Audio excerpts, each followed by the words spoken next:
안녕하세요. 반갑습니다. 검정고시 교재를 활용해서 검정고시 과학의 특징과 함께 효과적인 교재 활용법을 이야기할 과학 강사 박하연입니다. 이번 시간 저희는 총 4개의 파트로 나누어서 해당 과정들을 이야기해 보려고 하는데요. 자, 4개의 파트는 이와 같이 구성이 되어 있습니다. 파트 1과 파트 2의 경우는요, 검정고시 과학에 대해서 이야기를 해보도록 하고요. 파트 3과 파트 4의 경우는요, 이 교재를 효과적으로 활용할 수 있는 방안에 대해서 같이 한번 생각해 보려고 합니다. 조금 세부적인 내용들을 좀 이야기해 보도록 할까요? 파트 1의 경우는요, 검정고시 과학의 특징과 함께 출제 경향에 대한 이야기를 말씀드리도록 할 겁니다. 두 번째 파트 2의 경우는 중등과학과 고등과학을 비교해 보도록 하고요. 세 번째는요, 자, 교재를 집필할 때 어떤 것들을 좀 위주로 의도해서 집필을 했는지 그 특징에 대한 이야기 말씀드리도록 하겠습니다. 마지막으로는 효과적인 교재 활용 방법에 대해서 생각을 해보려고 하는데요. 우선 첫 번째, 검정고시 과학의 특징 및 출제 경향에 대한 생각부터 해보도록 하겠습니다. 자, 실제로 현장에 계신 선생님들은 그 검정고시 과학이 어떻게 출제되는지 잘 알고 계실 거라고 생각이 됩니다. 따라서 과학에만 조금 한정지어서 말씀을 드려보고자 하는데요.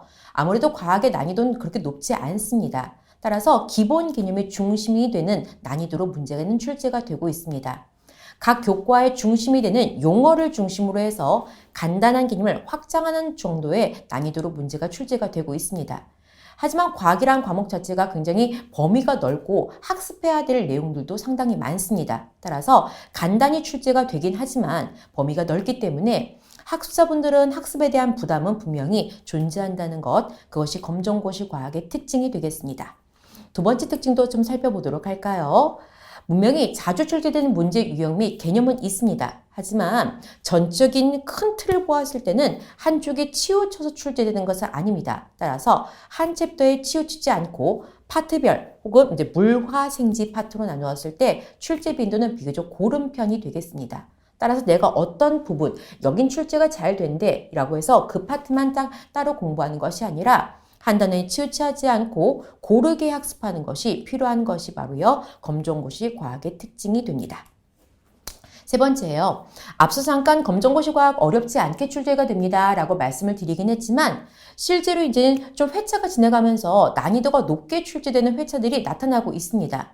따라서 이 부분도 조금 신경을 쓰셔야 되는데요. 자, 이 부분 잠깐 이야기해 볼까요? 기본 개념 및 주어진 자료를 분석해서 풀이하는 문제들은 분명히 대다수입니다.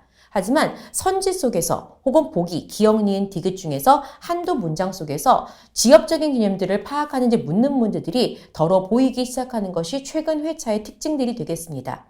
물론 그 부분들을 빼고 다른 것들을 잘 분석을 하면 정답을 얻어낼 수 있습니다. 하지만 학습하신 분들의 경우는 문제를 푸는 와중에 내가 좀 낯설다 라는 느낌의 문제들이나 선지들이 보이게 되면은 아무리 심리적 부담을 느낄 수 있고 다른 알고 있는 내용들도 조금 틀릴 수가 있겠지요. 따라서 어느 정도 기본 개념이 정리가 되게 되면 조금 더 내용을 확장해서 학습할 수 있도록 지도를 해주시는 것들이 아무래도 조금 더 당황스러움을 줄일 수 있는데 도움되지 않을까라고 생각되어서 난이도가 높아지고 있는 특징에 대해서도 말씀드리도록 합니다. 자, 마지막 특징입니다. 그림이나 주어진 자료 속에 힌트가 많이 녹아있는 것이 검정고시 과학의 특징입니다. 과학이라는 과목 자체가 그냥 내용만 있는 것이 아니라 어떤 자료나 그림을 통해서 많은 것들을 해석할 수 있는 학문이지요. 따라서 시험도요, 많은 그림과 자료들을 제시해 줍니다. 그때 그 그림 속에는요, 힌트들이 많이 녹아 있어요. 따라서 기본적인 개념을 안 상태에서 모든 것들을 다 암기하는 것은 너무 학습량이 많지요. 따라서 모든 개념을 암기하기보다는 문제 속에서 정답을 찾아낼 수 있는 능력들을 조금 함양하는 것이 필요합니다. 몇 가지 예를 좀 들어보도록 할까요? 실제로 기출문제 2문제를 가지고 왔는데요. 7번 문제의 경우는 중학교 시험 문제이고요. 16번 문제는 고등학교 시험 문제입니다. 7번 문제부터 살펴보도록 하죠.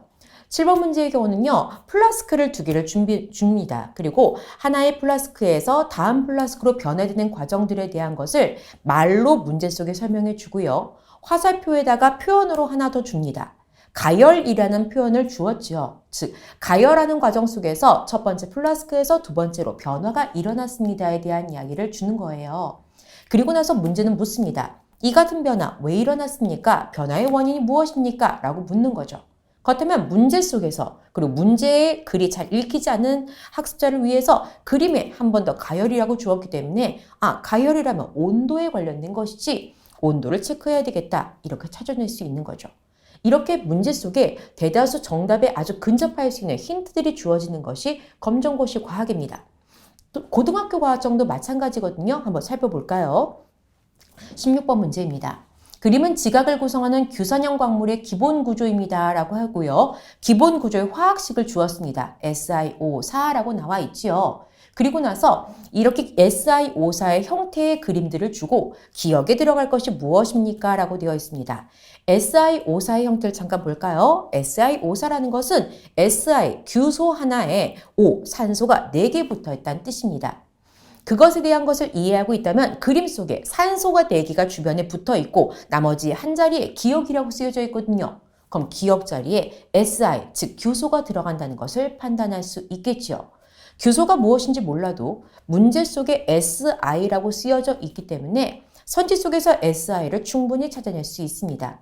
물론 전혀 개념이 잡혀있지 않은 경우에는 문제에서 어떤 힌트가 주어져도 그것을 힌트로 받아들이기 어렵겠지요. 하지만 어느 정도의 개념을 알고 계신다면 충분히 이 정답을 찾아낼 수 있는 능력들은 되실 겁니다. 따라서 이렇게 검정고시 과학은 문제 속에 힌트들이 많이 녹아있으니 그것을 찾아낼 수 있도록 공부하는 것들도 필요합니다.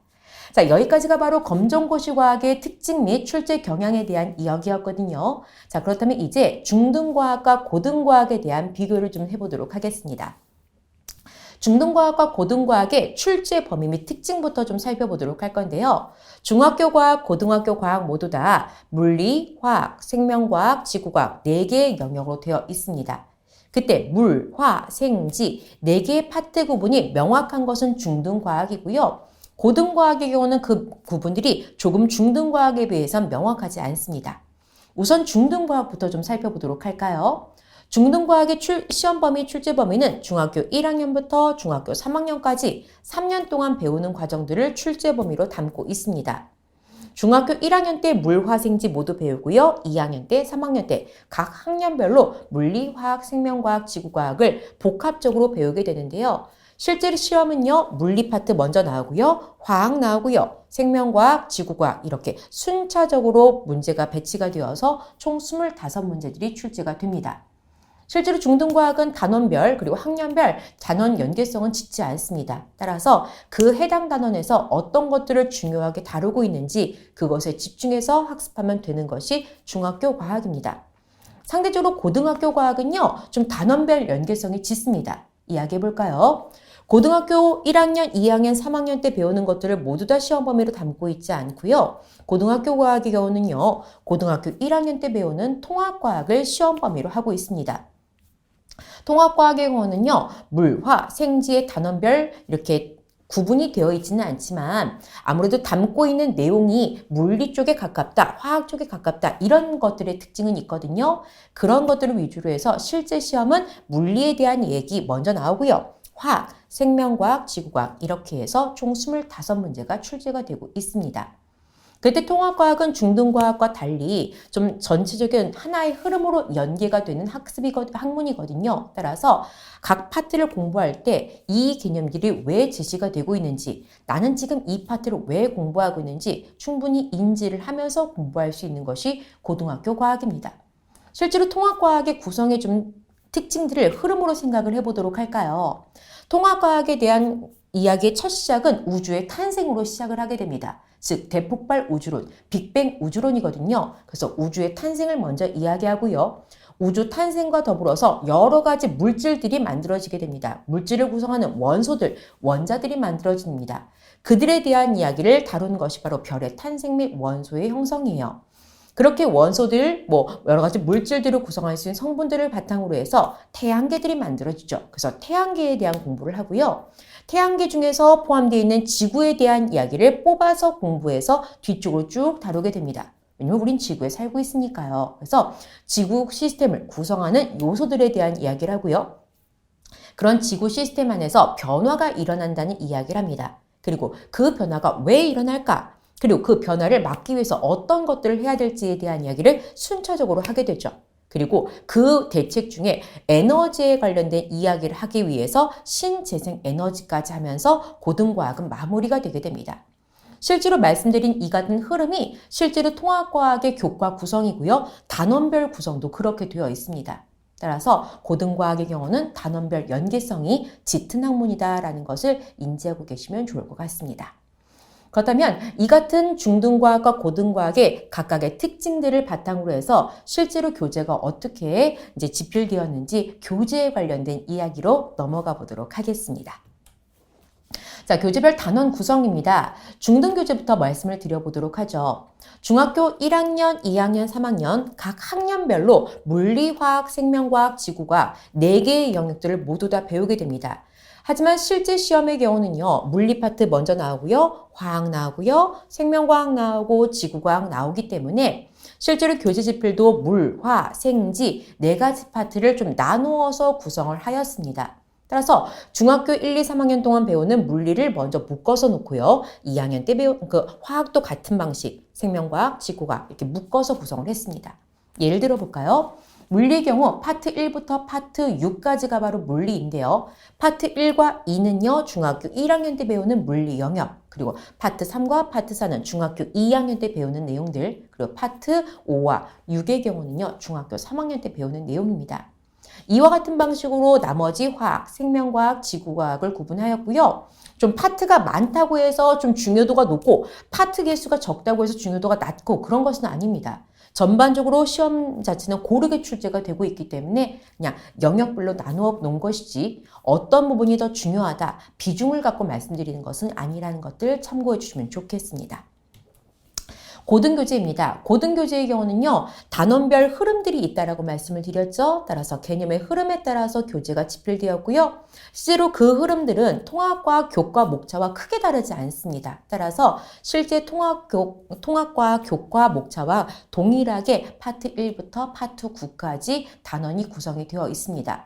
물론 다른 교재들, 시중에 나와 있는 다른 교재들과 소단원의 구성들은 조금 다를 수 있습니다. 하지만 단원들을 구성한 목적은 방향성은 전체적인 흐름들을 이해하는 것들을 중심으로 되어 있다라고 생각하시고 이것이 흐름과 연계되는 방향이다라고 생각하시면 조금 이해가 쉬우실 것 같습니다. 총 9개의 파트로 구성이 되어 있습니다. 자, 그렇다면 이 같은 중등과 고등 공통적으로 어떤 특징을 갖고 있는지 그 얘기 말씀드려 보도록 할게요. 자, 아무래도 성인분들을 대상으로 하는 교재다 보니까 응용 개념들은 많이 빠지고요. 기본 개념의 이해를 중심으로 내용들은 기술이 되어 있습니다. 따라서 아주 심화된 내용들은요. 없는 경우들도 덜어 있습니다. 하지만 실제 기출문제를 풀이하는 데는 전혀 어려움이 없도록 기본 개념의 이해를 중심으로 내용들이 서술되어 있습니다. 그리고 기본 개념들을 바로바로 문제로 적용해 볼 수 있는 그 연습들을 좀 많이 해보았는데요.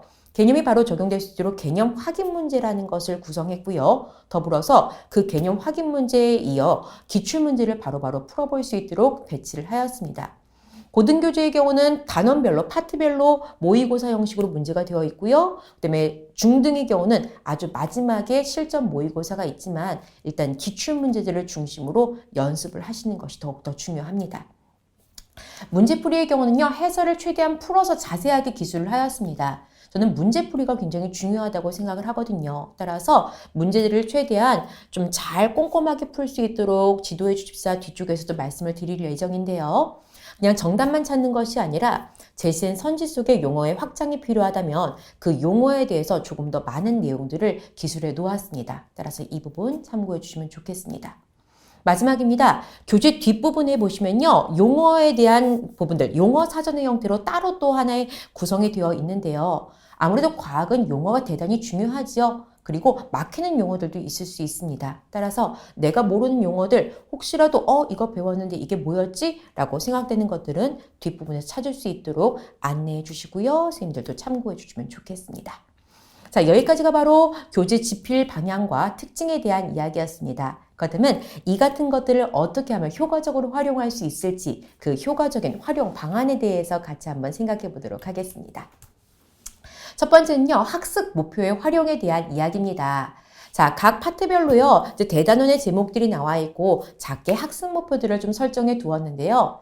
이 학습 목표는 대부분 그냥 스쳐 지나가듯이 많이 넘어갈 수 있겠지요. 하지만 이 학습 목표를 좀 효과적으로 잘 활용할 수 있는 방법이 있어서 그 부분들을 좀 제시해 드리도록 하겠습니다. 첫 번째는요, 용어를 체크하는 목적으로 이 학습 목표를 활용할 수 있습니다.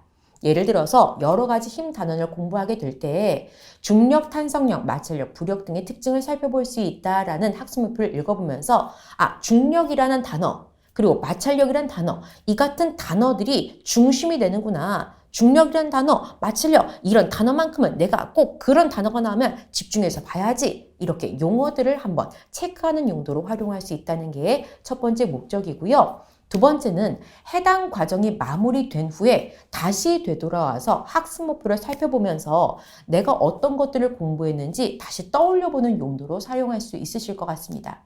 예를 들어서 본문을 공부하시고요. 문제들을 다 기출문제까지 푸셨습니다. 그리고 나서 다 같이 학습 목표를 마무리해서 읽어볼까요? 해서 되돌아가셔서 중력, 탄성력, 마찰력, 부력 우리 공부했었죠? 중력이 뭐였는지 그 의미를 한번 기억해 볼까요? 중력 뭐였죠? 말해볼까요? 이 같은 방식으로 해서 그 개념들을 다시 한번 떠올려 보는데 이 학습 목표를 사용하실 수 있습니다.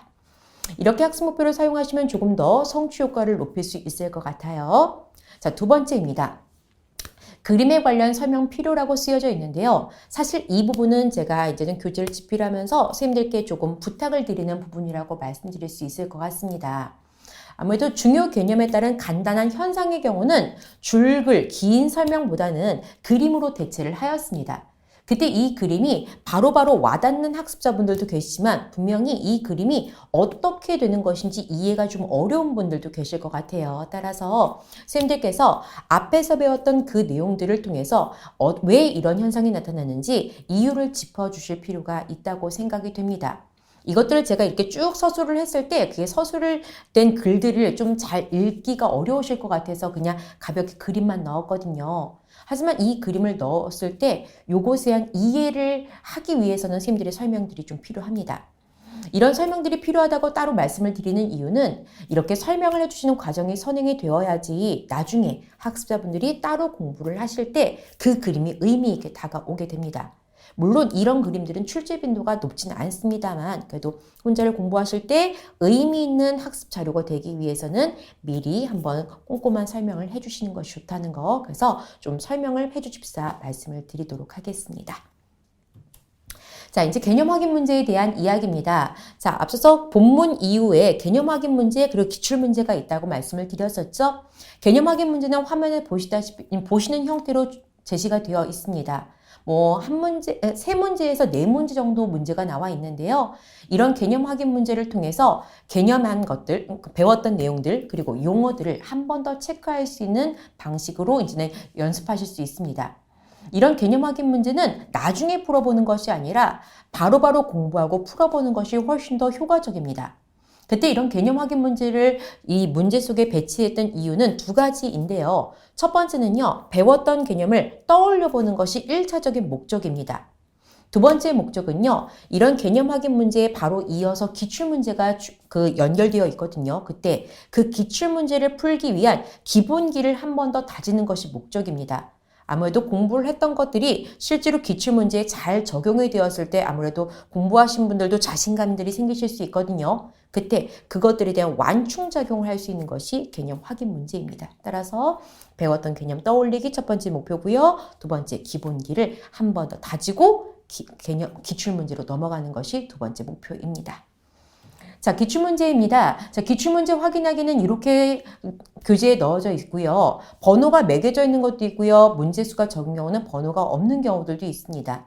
내가 배웠던 것들이 실제로 기출문제로 어떻게 출제가 되는지 바로바로 확인을 하실 수 있도록 교재는 집필이 되어 있고요. 그리고 이렇게 출제된 기출문제들을 통해서 여기 파트는 실제로 기출이 많이 되고 있구나, 조금 덜 되고 있구나, 이렇게 출제 빈도도 유추해 볼 수 있는 방식으로 이 기출문제는 확인하실 수 있으시게 됐습니다.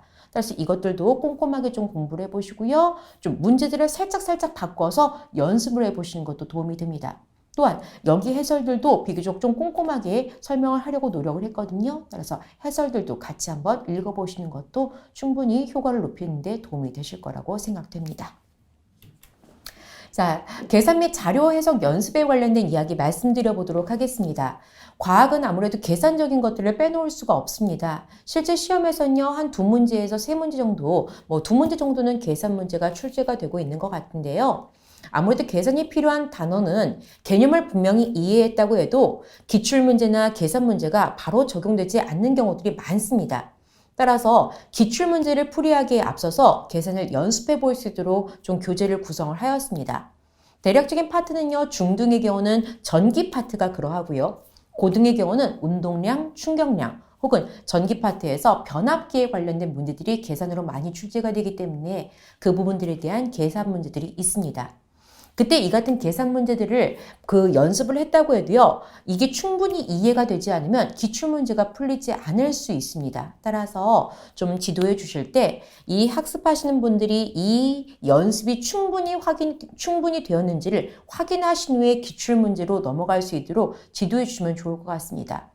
물론 이제는 문제가 많지는 않습니다. 따라서 좀 숫자만 조금씩 바꿔서 더 연습을 할 수 있거든요. 그래서 조금 충분히 연습을 해주시는 것이 도움된다는 거 말씀드리도록 하겠습니다. 자, 용어에 대한 이야기 말씀드려 보도록 하겠습니다. 자, 과학은 용어가 중요하지요. 따라서 용어로 막히는 것을 막기 위해서 뒷부분에 용어 사전이 배치가 되어 있고요. 실제로 이 부분들에 대해서 안내는 해주셔야 됩니다. 하지만 이렇게 용어 사전이 있다고 해서 그런 것들을 항상 이렇게 찾아보시지는 않거든요. 따라서 교재 내용들을 쭉 읽어보는 와중에 탁탁 막혀서 이것들이 이해가 잘 되지 않을 것 같다고 우려되는 부분들은 보시다시피 본문 내용 옆에 작은 박스 형태로 해서 용어들을 일부 넣어두기도 했습니다. 따라서 그런 부분이 있으면 함께 읽어보시면서 그 교과의 내용들을 같이 이해해 보시는 것도 충분히 이해를 높이는 데 도움되시지 않을까라고 생각이 듭니다.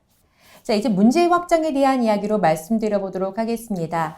자, 화면상에서 왼편에 보이는 것이 실제로 이제는 모의고사 문제에 대한 해설인데요. 문제풀이는 최대한 꼼꼼하게 확인해 주시는 것이 좋습니다. 그때 이 부분들을 스님들께서 먼저 같이 해 주셔야지 학습해 주시는 분들도 여기를 이렇게 좀 꼼꼼하게 봐야 되는구나 라는 좀 인지가 되시거든요. 따라서 문제풀이를 최대한 좀 자세하게 볼 수 있도록 지도를 해 주시는 것이 좋을 것 같습니다.